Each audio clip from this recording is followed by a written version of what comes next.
Masih di Selamat Siang Indonesia, menikah secara legal dan tercatat di negara tentunya jadi impian semua orang. Tapi masih banyak yang harus rela menikah secara siri, walau ada beberapa kerugiannya. Nah, selengkapnya dalam laporan khas Selamat Siang Indonesia.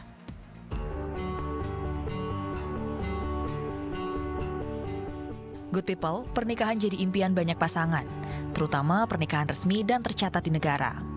Tapi ada sebagian yang harus puas menikah secara siri atau pernikahan agama.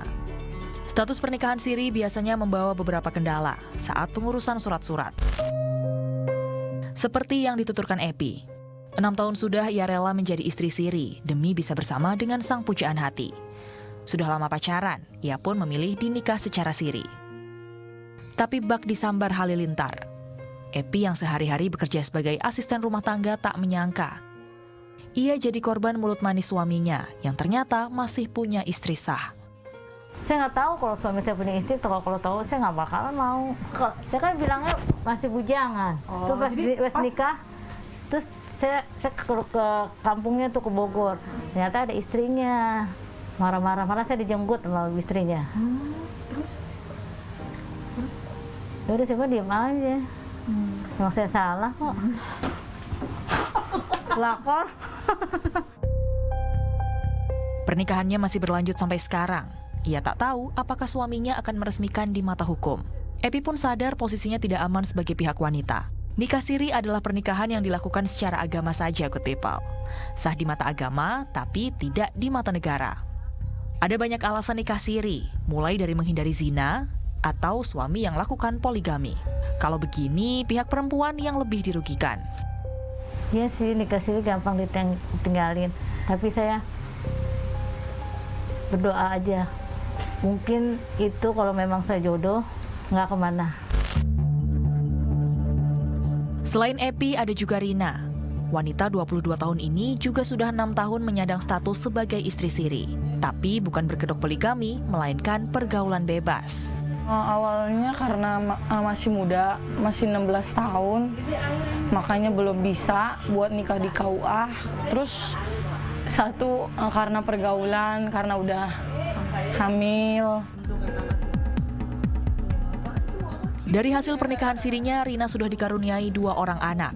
Kedua anaknya punya akta kelahiran, tapi cuma nama Rina yang ditulis di akte sebagai ibu. Nama ayah tak tercantum karena mereka belum punya buku nikah. Kartu keluarga pun ia harus numpang ke orang tuanya. Status di kartu keluarga ditulis kawin belum tercatat. Hal ini menimbulkan banyak kerugian baginya. Akte kelahiran nggak ada nama ayahnya, merugikan. Karena takut tiba-tiba ada apa-apa kan, anaknya kan berhak. Udah gitu kakak masih nyampur sama orang tua, jadi kayak misalnya kan sekarang lagi ada kayak bantuan bansos pemerintah gini kan, nggak pernah dapet karena belum pisah kakak. Rina pun sadar kalau hubungan pernikahan siri ini beresiko untuk dia dan anak-anaknya. Sejumlah cara sudah ditempuh demi mendapat buku nikah resmi. Faktor ekonomi jadi alasan terbesar, mereka belum nikah resmi sampai sekarang. Mau sih pas punya anak yang kedua, sempat mau minta di nikah KUA. Tapi dengan keadaan satu uang, karena mesti sidang isbat, ada aja deh.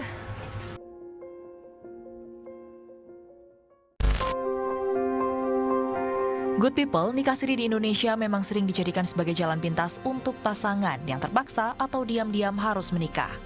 Tak heran, karena ternyata untuk nikah siri caranya tidak sulit. Bahkan banyak akun jasa nikah siri tersebar di sosial media. Timnet pun mencoba menghubungi salah satu jasa nikah siri yang ada di media sosial. Ternyata mereka membalas dengan sigap, good people. Tak butuh waktu lama untuk balas pesan dan angkat telepon. Berikut adalah percakapan dengan salah satu penyedia jasa. Halo.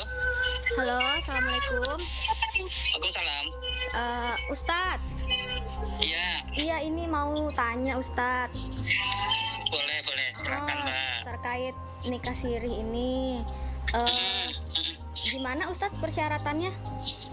Persyaratannya sih data sesuai KTP atau fotokopi KTP. Setelah itu nama ayah.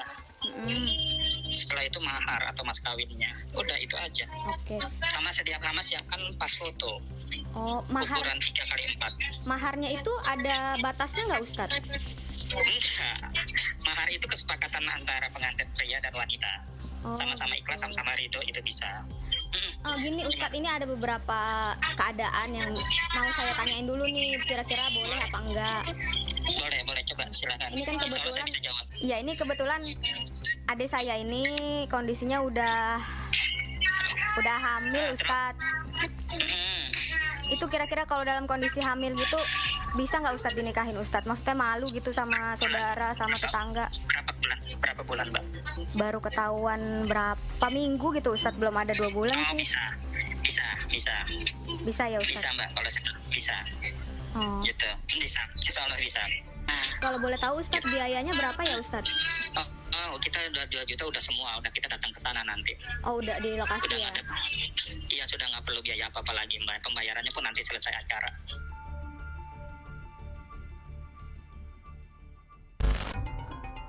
Data Direktorat Kependudukan dan Catatan Sipil, Kementerian Dalam Negeri mencatat pasangan nikah siri di Indonesia jumlahnya lebih dari 1 juta orang.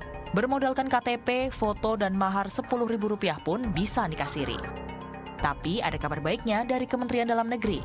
Dirjen Dukcapil memberikan kemudahan untuk pasangan nikah siri untuk punya kartu keluarga sendiri, terutama pihak ibu dan anak hasil pernikahan siri. Dengan proses ini semuanya tercatat ya, good people. Status anak di akte kelahiran pun juga bisa ditulis nama kedua orang tuanya.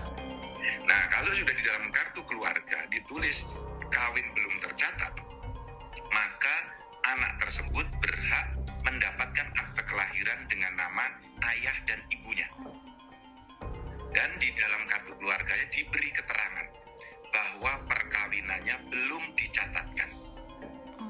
Nah, tujuan dari akte kelahiran seperti ini adalah untuk memberikan perlindungan dan kepastian hukum bagi anak dan ibu. Kemudahan ini adalah salah satu upaya Kementerian Dalam Negeri dalam mencatatkan status penduduk. Nah, jadi buat para istri dan anak hasil pernikahan siri bisa bernapas lega sedikit karena semuanya tercatat. Sambil menunggu dilakukan pernikahan resmi yang tercatat oleh negara. Tim Liputan melaporkan untuk NET.